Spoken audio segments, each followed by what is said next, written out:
Rĩu mũini wa nyĩmbo cia mũũgithi Mr Karaiko na nowe mwendwa wa mũtangathi njorua wa Kameme FM Muthoni wa Kirumba nĩarĩkĩtie gũcokereria gũkũ bũrũri-inĩ wa Kenya na gũkorwo atarĩ kuo kwa kahinda kanene kũrĩa ararĩ Australia mũũgithi tour yake ya mbere kũrĩa Australia.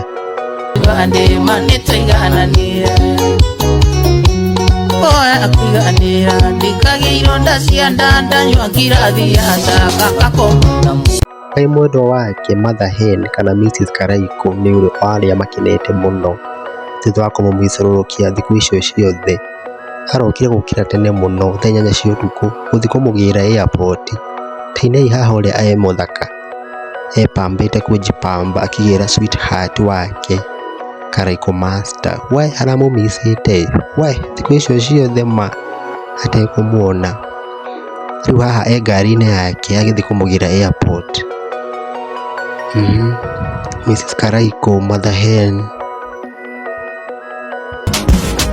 Warĩkia gũkinya rĩu haha moire gabica kamwe gathaka mũno.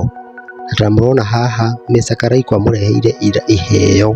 Tainai mambagi ĩno ĩmũreheire iheo cia kuma kũrĩa Australia gwa thũngũ. Na oho arĩkia gũkinya Muthoni wa Kirumba ateng'erire harĩa mũtandao-inĩ wake wa Facebook ya Karaiko andika hau mapema ndio best kusniff nguo zote kabla tupate exhibit. Yes, welcome back to the rehab. Haha Muthoni wa Kirumba akorwo akĩnyita Karaiko Master ũgeni na kũmwĩra welcome baby yake thutha wa kũmũmiss mũno thikũ icio ciothe. Kirumba acoka anyita ngita ya mũthuri wake mwendwa wake sweet wake amwaura amũteithie gũkuo nĩ ũndũ wa mĩnoga ya kũrĩa ndege-inĩ. Tarorai haha ũrĩa akuĩte wega ngita ya mũthuri wake. We mawendo gũkũ marĩ we tũramendithĩria mahinda mega maihũrwo nĩ mawendo ma. Thank you mũno nĩ ũndũ wa kũ watch video ĩno. Niĩ njĩtagwo Nyandarua Guy. Ndũkariganĩrwo nĩ gũ subscribe hau ũguo.